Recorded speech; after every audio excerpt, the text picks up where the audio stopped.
اس موقع پر وہ بڑی غمزدہ ہوئی کیونکہ آپ صلی اللہ علیہ وسلم ان کے ساتھ انتہائی رحم دلی اور شفقت کے ساتھ پیش آیا کرتے تھے۔ رسول اللہ صلی اللہ علیہ وسلم کے دنیا فانی سے کوچ کرنے کے بعد سیدہ اسماء ایک مضبوط سہارے سے محروم ہو گئی، طلاق بھی ہو گئی تھی نا، اور پھر تھوڑی دیر کے بعد ہی سیدہ اسماء کے والد گرامی سیدنا ابو بکر صدیق، وہ بھی ہم جانتے ہیں 2 سال کے بعد ان کی بھی وفات ہو گئی تھی، تو وہ دوسرے مضبوط سہارے سے محروم ہو گئی۔ انوکھی بہادری اور ثابت قدمی ان کی کیا تھی۔ سیدہ اسماء رضی اللہ عنہا اپنے بیٹے عبداللہ کے ساتھ زندگی کے دن بسر کرنے لگی۔ وہ ایک بہادر اور جواں مرد شخص تھے جس نے اپنی والدہ کی نگرانی میں پرورش پائی تھی۔ انہوں نے بیٹے کو محمد صلی اللہ علیہ وسلم کی جتنے بھی شمائل تھے، یعنی جو ان کے زندگی کے طریقے تھے، وہ سب سکھایا تھا۔ دن پہ در پہ گزرنے لگے۔ عبداللہ بن زبیر رضی اللہ عنہما بڑے محتاط دانشور بن گئے۔ انہیں شمشیر زنی میں بھی مہارت حاصل تھی۔ آپ دیکھیں ہمارے بچوں اندر یہ چیزیں نہیں ہیں۔ کل پرسوں مجھے نا کسی نے کچھ بھیجا کہ آپ دیکھیں تو اس میں جو بات ہو رہی تھی نا، اے ابے اوئے، اور جی یہ بہت آ گیا، ہاں اوئے ابے، اور میں نے کہا یہ کیا طریقہ ہے؟ تو وہ کہتے ہیں کہ یہ ہمارے سوشل میڈیا کا ٹرینڈنگ سانگ، آپ کو جو ہے ہم ووکلز اور سانگ اور یہ سارا ہم آپ کو بتا رہے ہیں کہ آج کل یہ اتنا ٹرینڈ ہے اور اس کے ملینز میں ریکارڈ اس کے قائم ہو گئے، اور ہماری ہر نوجوان جو لڑکی ہے یا لڑکا ہے وہ آپ کو ٹک ٹاک پر اس پر تھرکتے ہوئے نظر آئیں گے۔ اچھا، ہمارے دور میں ہم کہتے تھے، ہماری والدہ، مجھے آج تک اچھی طرح یاد ہے، ہمارے والدہ یا نانی ہمیں کہتی تھی کہ جب کوئی کھانا کھاتا ہے نا اس کی طرف دیکھتے نہیں ہیں، اس کے نوالے نہیں گنتے۔ آج کل ہاتھ بھر بھر کے ہم وہ لوگ کھانا کھا رہے ہیں اور ان کی ویڈیوز پر بلینز بلینز کے حساب سے ویوز آ رہے ہیں، اور وہ یوٹیوب کا انہوں نے ریکارڈ قائم کر لیا، اور وہ کیا کرتے ہیں، وہ مختلف جگہوں پر جا رہے ہیں اور وہ کھانے کھا رہے ہیں اور ہم مسلسل انہیں کھاتا ہوا دیکھ رہے ہیں۔ تو آپ دیکھیں کہ ہم لوگ تربیت کے طور پر ہم مائیں کس قدر ڈاؤن ہو گئی ہیں۔ ہم نے اپنے بچوں کو بات کرنے کا طریقہ نہیں سکھایا، ان کو کہیں کھانا کھانے کا طریقہ، وہ جس طرح سے ہاتھ بھر بھر کے کھاتے ہیں، پھر ظاہر ہے ہمارے بچے بھی وہی طریقہ استعمال کریں گے۔ چمچ میں لیا تو اتنا بھر کے لیا۔ مجھے آج تک اچھی طرح یاد ہے کہ گھر میں ایک دفعہ ہم نے تھوڑا سا اگر ہمارا کوئی چمچ بھرا ہوا ہو جاتا تھا تو ہماری والدہ اتنے غصے میں آ جاتی تھی کہ تم میرے سامنے تم اس طرح سے کھا رہے ہو تو تم 4 لوگوں میں بیٹھ کر تم کیا میری تربیت کا جو ہے اثر تم دو گے۔ اور وہ آج تک ہمارے اندر موجود ہے، لیکن ہم نے اپنے بچوں کی آواز، بالکل گڈ شاباش، منہ سے آواز نہیں آنے دیتے تھے، بالکل، کیونکہ ویڈیوز میں وہ یہ سب دیکھ رہے ہیں نا، ہمارا ٹرینڈ بن گیا ہوا ہے۔ اللہ تعالیٰ ہمیں اس سے بھی بچائے۔ دیکھیں ہم یہی سارے تربیت کے پوائنٹ تو ہم نے لینے ہیں، یہ پوائنٹس بھی ہم اپنے پاس لکھیں کہ ہم اپنے بچوں کو ان چیزوں کا بھی دوبارہ عادی کریں کہ بچے ہمارے اوئے ابے کر کے کسی سے بات نہ کرے، چاہے بڑا ہے چاہے چھوٹا ہے۔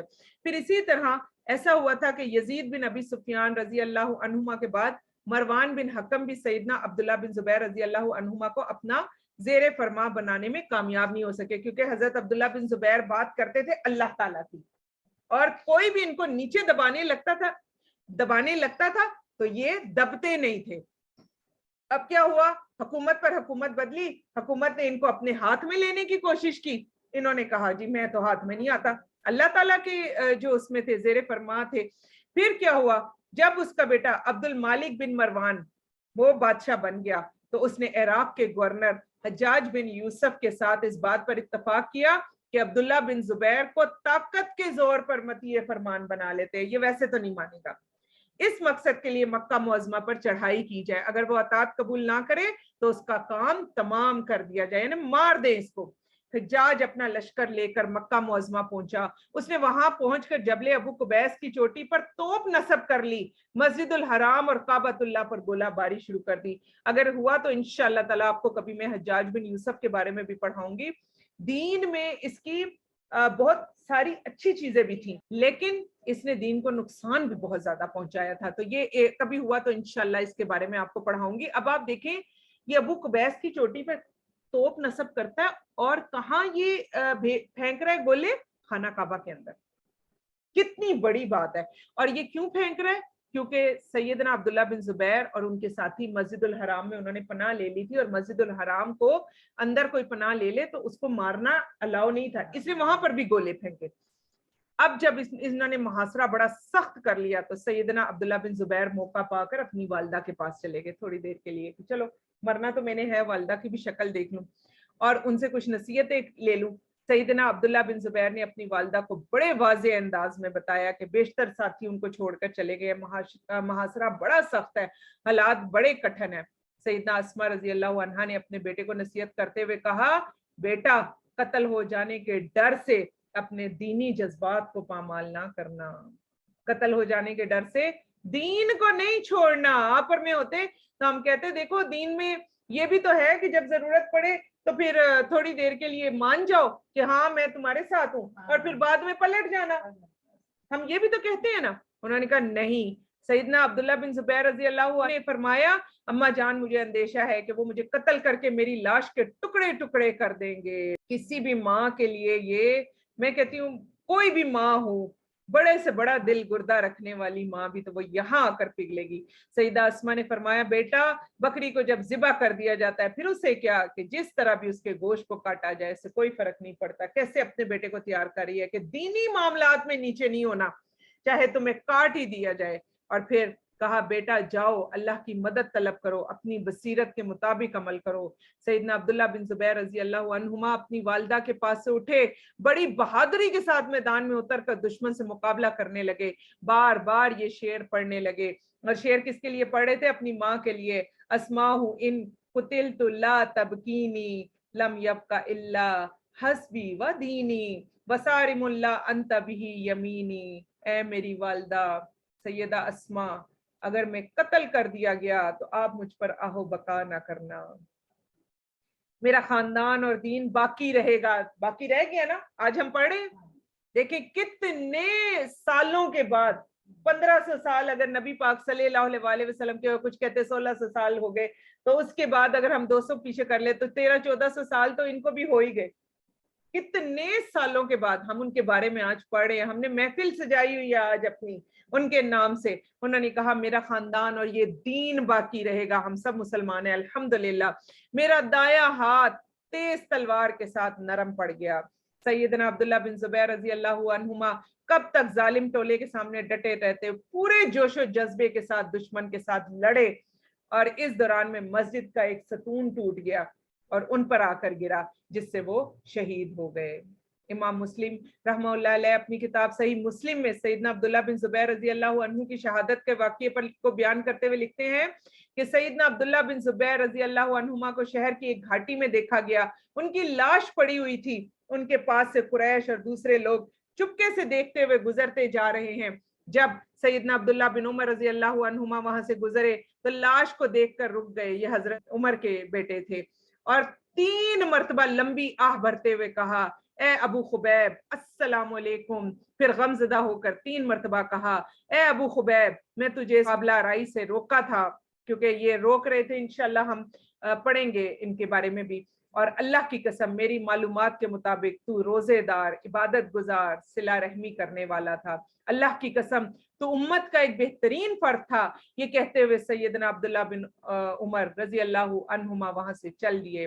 حجاج بن یوسف کو سیدنا عبداللہ بن عمر رضی اللہ عنہما کے وہاں رکنے اور ان کی باتوں کا پتہ چلا تو اس نے سیدنا عبداللہ بن زبیر رضی اللہ عنہما کی لاش کو تختہ دار سے اتارنے کا حکم دیا، اسے یہودیوں کے قبرستان میں پھینک دینے کا حکم دیا، ایک مسلمان کو۔ ماں کے لیے دیکھیں یہ بھی کتنا سخت لمحہ تھا کہ ان کی شہادت کے بعد ان کو بہت دن تک تختہ دار پر لٹکائے رکھا تھا، یہ لٹکے رہے تھے، سب پاس سے گزرتے ہوئے جو لوگ گزر کر آتے تھے وہ والدہ کو بتاتے تھے، اور ماں نے دل پر پتھر رکھا ہوا تھا، ماں کیسے برداشت کرتی، لیکن لوگوں کے سامنے آہو بقا نہیں کی، بالکل آہو بقا نہیں کی۔ اور جب حضرت عبداللہ بن عمر وہاں پر جب یہ بات کر کے گزرے تو اس کے بعد پھر حجاج بن یوسف نے کہا کہ اتار دو، اور ان کو یہودیوں کے قبرستان میں پھینک دیا گیا۔ پھر حجاج بن یوسف نے سیدنا عبداللہ بن زبیر رضی اللہ عنہما کی والدہ سیدہ اسماء رضی اللہ عنہا کی طرف پیغام بھیجا، اور ان کے پاس آئے، حجاج بن یوسف خود آیا تھا، اور انہوں نے ان کے پاس سے جانے سے انکار کر دیا. اس نے دوبارہ پیغام بھیجا, بہتر یہی ہے کہ آپ میرے پاس آئیں ورنہ میں کسی ایسے شخص کو بھیجوں گا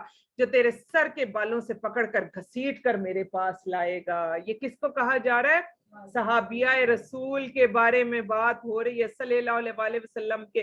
اللہ کے نبی صلی اللہ علیہ وسلم ان کو جنت کی بشارت دے چکے ہیں, اور حجاج بن یوسف کہتا ہے ایسا بندہ بھیجوں گا کہ تیرے سر کے بال گھسیٹ کر میرے پاس لائے گا. اور کتنی بوڑھی ہیں یہ؟ 100 سال کی ایج میں. ایج کا بھی جو ہے وہ لحاظ نہیں تھا اس کو. سیدہ اسما رضی اللہ عنہا نے یہ بات سن کر پورے جوش و جذبے سے کہا, جاؤ اس کو کہہ دو میں تیرے پاس نہیں آؤں گی, تو ایسے شخص کو بھیج جو مجھے بالوں سے پکڑ کر گھسیٹ کر تیرے پاس لے جائے. بھیج دے ایسے شخص کو, میں ڈرتی نہیں ہوں. پھر حجاج نے جوتے پہنے, اکڑ پھونک کرتے اور اتراتے ہوئے چلا. اس نے کہا شوہر بھی نہیں ہے, بیٹا بھی نہیں ہے, ایک بوڑھی عورت ہے, 100 سال کی عورت. ہم خود سوچے نا, ہم کہیں گے یہ عورت کیا کر لے گی میرے لیے. اور اکڑ پھونک کرتے ہوئے اتراتے ہوئے چلا. سیدہ اسما رضی اللہ عنہا کے پاس پہنچ کر کہنے لگا, اگر ہمارے کوئی ایسی بوڑھی عورت ہوتی تو وہ پہلے ہی ڈر جاتی, لیکن ان کا توکل دیکھیں, یہ اس وقت کے حکمران سے بھی نہیں ڈرتی. اور آ کر کیا کہا, اپنے بیٹے کا انجام دیکھ لیا, میں نے اللہ کے دشمن کے ساتھ کیا سلوک کیا ہے. اب ان کے بیٹے کو اللہ کا دشمن کہہ رہا ہے. سیدہ اسما رضی اللہ عنہا نے کہا, کمال صبر اور حوصلے کا مظاہرہ کیا اور فرمایا, تو نے اس کی دنیا خراب کر دی, اس نے تیری آخرت برباد کر دی. جوان تھے نا حضرت زبیر, تو ان کی دنیا خراب ہو گئی. ظاہر ہے, اور جیتے رہتے, بچے ہوتے, آگے کچھ دیکھتے, کچھ زندگی میں آگے جاتے. جوان تھے, جوان تم نے مار دیا تو دنیا تو نے برباد کر دی, لیکن اپنے ساتھ کیا کیا, وہ تو تیری آخرت برباد کر کے چلا گیا. دیکھ لے کتنی شہادت کی موت, کتنی بڑی بات. کوئی ایسی بڑھیا 100 سال کی بڑھیا, اور دیکھیں جواب دیکھیں, اور سینسس کیسے کام کر رہے ہیں. اگر ہم بھی چاہتے ہیں نا 100 سال تک ہمارے سینسس کام کریں, قرآن پڑھیں, قرآن قرآن قرآن. ایسے آپ برجستہ بولیں گے اور ایسے زبردست آپ لوگوں کو دین کی طرف بھی لائیں گے, اور انشاءاللہ تعالی آپ کا جو ہے نا حافظہ کبھی بھی خراب نہیں ہوگا. آج بھی جب بھی میرے ہسبینڈ ڈاکٹر فرحت ہاشمی صاحبہ کا جب بھی لیکچر سنتے ہیں نا, تو کہتے ہیں میں حیران ہوتا ہوں کہ یہ 70 سال کے قریب کی عورت ہیں, لکنت نہیں آتی, یہ بولتی ہیں, برجستہ بولتی ہیں, اتنا پیارا بولتی ہیں, حدیث اتنی تیزی سے بول رہی ہوتی ہیں. اور اس ایج کے جو آج کل کے جو ہمارے بزرگ ہیں وہ کیا کر رہے ہوتے ہیں, ٹی وی کے آگے بیٹھے ہوئے, ہاں جی باتیں فضولیات, اس کی بات کر لی, اس کی بات کر لی, ایک بات کو 3 مرتبہ بولتے ہیں, اور پھر کہتے ہیں کہ ہم عمر کی وجہ سے ہمارے اندر یہ بیماری آ گئی, ہمارے دماغ کام نہیں کرتے. بالکل. تو آپ دیکھیں کتنا پیارا انہوں نے آگے سے جواب دیا کہ تیری تو آخرت ہی خراب ہو گئی. پھر فرمانے لگی, مجھے پتا چلا ہے کہ تم میرے بیٹے کو ذات النطاقین کا فرزند کہہ کر پکارتے تھے. یہ وہ کیوں کہتے تھے؟ وہ کہتے تھے ایک طرح سے چھیڑتے تھے کہ تمہاری ماں ایسی. وہ کہتی ہیں ہاں مجھے اپنے ذات النطاقین ہونے پر فخر ہے. میں نے ہجرت کے موقع پر اپنے کمر بند کے 2 حصے کیے, ایک کے ساتھ میں نے رسول اللہ صلی اللہ علیہ وسلم کے کھانے کے تھیلے کا منہ باندھ دیا, اور پھر فرمایا کہ ہمیں رسول اللہ صلی اللہ علیہ وسلم نے قبیلہ ثقیف کے بارے میں ارشاد فرمایا تھا. قبیلہ ثقیف کا تھا یہ حجاج بن یوسف, اس میں سے ایک کذاب ہوگا. تو کذاب تو اللہ کے نبی صلی اللہ علیہ وسلم کے دور میں آ گیا تھا, اور ایک تباہی مچانے والا ہوگا. دیکھیں اس کو بتا رہی ہیں, اور کذاب تو ہم نے دیکھ لیا, میرے خیال میں تباہی مچانے والے تم ہو. اب حجاج بن یوسف کتنا پھوں پھوں کرتا آیا تھا. کہتے ہیں حجاج بن یوسف خاموشی سے اٹھ کر وہاں سے چلا گیا اور کوئی جواب نہیں دیا. پڑ گئی تھی نا اپنے اوپر, اور کوئی تیر نہیں, کوئی تلوار نہیں, اپنی زبان سے 2 الفاظ سے کوئی بدتمیزی کی. دیکھیں یہاں پر کوئی اوئے ابے ایسے کوئی الفاظ استعمال کیے, ذہانت سے اور حکمت سے, بالکل اخلاق سے سمجھا دیا. بالکل, ہم تو اپنے بہن بھائیوں کے ساتھ ہمارا اخلاق اچھا نہیں ہے, ہم نے اور کہیں کیا جانا ہے. سیدنا عبداللہ بن زبیر رضی اللہ عنہ کی لاش کو تختہ دار پر لٹکائے جانے کے بعد عبداللہ بن عمر رضی اللہ عنہما مسجد الحرام میں داخل ہوئے. انہیں بتایا گیا کہ ام عبداللہ سیدہ اسما بنت ابی بکر رضی اللہ عنہا مسجد کے کونے میں تشریف فرمایا. اب یہ کیا کرتی تھی؟ اب یہ مسجد کے کونے میں جا کے بیٹھ جاتی تھی. کہاں کس سے فریاد کرتی؟ اللہ کے پاس. وہی دیکھیں یہ تو خوش قسمت تھی کہ ان کے پاس جو تھا مسجد الحرام موجود تھی، کونے میں تشریف فرما ہے، وہ آپ کی خدمت میں حاضر ہوئے، انہیں دلاسا دیتے ہوئے فرمانے لگے ان جسموں کی تو کوئی بات نہیں، اصل معاملہ تو روحوں کا ہے۔ یہ حضرت عبداللہ بن عمر ان کو تسلی دے رہے ہیں، چھوٹے بچے، اور وہ اللہ تعالیٰ کے پاس محفوظ ہو جاتی ہیں۔ آپ صبر سے کام لیں اور ہر دم اللہ سے ڈرتی رہیں۔ دیکھیں کتنا پیارا آج طریقہ ہے کہ اگر کوئی 100 سال کی خاتون بھی ہیں اور ہم ان سے بہت زیادہ چھوٹے بھی ہیں تو ہم کبھی یہ نہ کہیں کہ میں ان کو کیا دلاسا دوں گا، یہ تو خود میری اماں جان ہے یا میری نانی ہے یا دادی ہیں۔ آج کتنا پیارا یہ پوائنٹ ملا، یہ پوائنٹ بھی لکھیں کہ کبھی کبھار اپنے بزرگوں کو بھی دلاسا دے دینا چاہیے، اچھی بات کرنی چاہیے، کیونکہ یہ ان کی پھر ضرورت ہوتی ہے۔ اصل چیز روح ہے، اور یہ جان تو آنی جانی ہے، اس جان کی کوئی پرواہ نہیں۔ کچھ دنوں کے بعد سیدہ اسماء رضی اللہ عنہا بھی سفر آخرت پر روانہ ہو کر اپنے بیٹے سیدنا عبداللہ بن زبیر رضی اللہ عنہما کے پاس پہنچ گئی۔ رہے نام اللہ کا، دنیا مسافر خانہ ہے۔ ہم یہاں فروکش ہوئے، پھر ہم نے یہاں سے کوچ کیا، اسی طرح دنیا میں آنا جانا لگا رہتا ہے۔ اور آخر میں انہوں نے پنجابی کا بڑا مزے کا ایک شعر کہا، ایتھے بیٹھ کسے نہیں رہنا، اے دنیا کوئی دن دی نہیں۔ دیکھ لے کوئی ایک دن کی تو یہ دنیا نہیں ہے، ایتھے بیٹھ کسی نہیں رہنا۔ جی یہ تھا ہمارا آج کا لیکچر، اور یہ تھی ہماری بہت ہی خوبصورت صحابیہ آج کی جو تھیں، اور الحمدللہ ہم نے بہت سے پوائنٹ بھی لیے، اور انشاءاللہ تعالیٰ بھی آپ لوگوں سے بھی ویوز لیں۔ عصر کی اذان بھی ہو چکی ہوئی ہے، اس کی طرف بھی ہم نے جانا ہے۔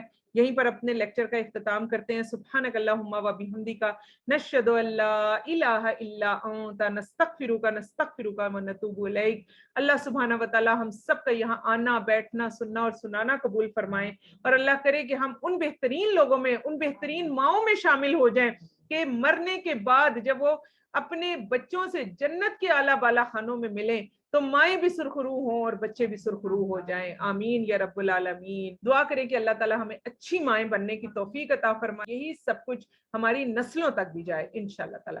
سبحانک اللہم و بحمدک، نشہد ان لا الہ الا انت، نستغفرک و نتوب الیک۔ السلام علیکم ورحمۃ اللہ وبرکاتہ۔